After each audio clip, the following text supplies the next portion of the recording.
Good afternoon, I'm Gautam Goradia. My first problem is with Prasad Patil and his team. Since morning, we've only been hearing about flowing beer, flowing beer, flowing beer, flowing beer, flowing beer. Nobody's spoken about single malts, wines, and cognacs, and so what do we expect? Is it only flowing beer? Only flowing beer. Alright.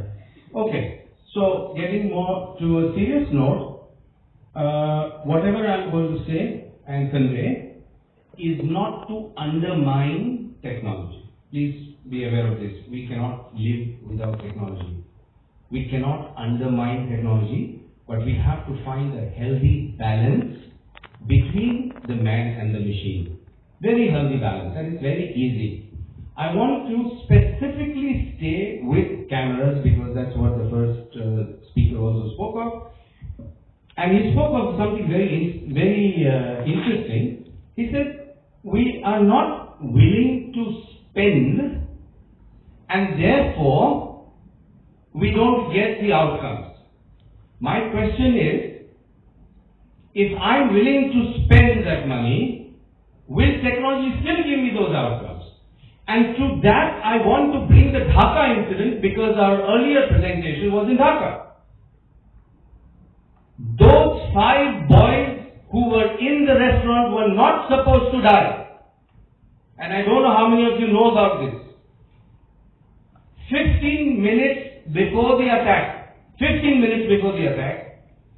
there was a recce that was conducted, and that recce was caught by the camera.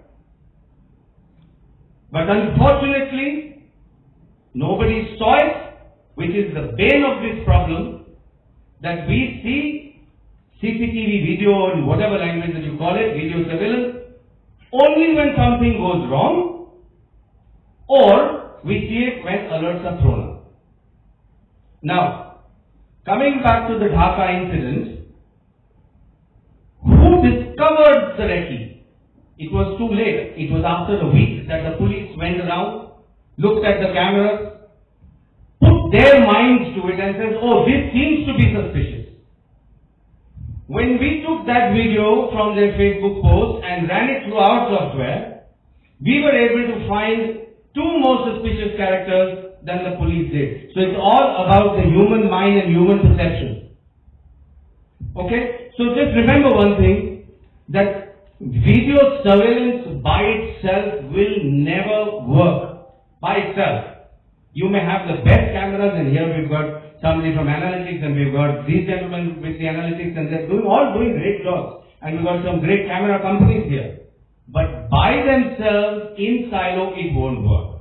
You must make it a standard operating procedure to audit CCTV video.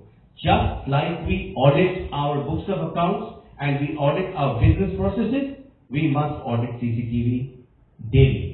So the question is, why doesn't anybody audit? 2 reasons. Number 1, nobody's thought about it. Nobody's thought about the fact that the cameras are working 24/7 by 365 and they're capturing so much information which is being wasted. So much of information. So we don't see what the camera saw. And the second part is that it's very difficult to audit. Now, if you make the auditing process easy, if you can have technology that can show you without missing anything through a human intervention, because see, look, auditing is all about human intervention. And you've got PwC here. And I have a big brochure from them, a big book that they wrote on community policing. It's all about making technology available so that the auditing process becomes easy. So I'll rest my case here for the moment, and then I'd like to give inputs once the other people have spoken as well. Gautam, you have very rightly actually brought out this particular point of audit, and I'm sure in this audit gathering, 80% of the people have the capability to do 100% or 200% audit to all the organizations. The best part, we could take it forward, and with this forum, I would like to convey the message that we could take it from here if our interaction in terms of, I don't know, today Secona may be about 2 years, 3 years old, but in case we interact with OSAC forum in India itself, we have about 1,000 people, let it be Delhi chapter, let it be Bangalore chapter, let it be Mumbai chapter. All these OSAC chapters are very active.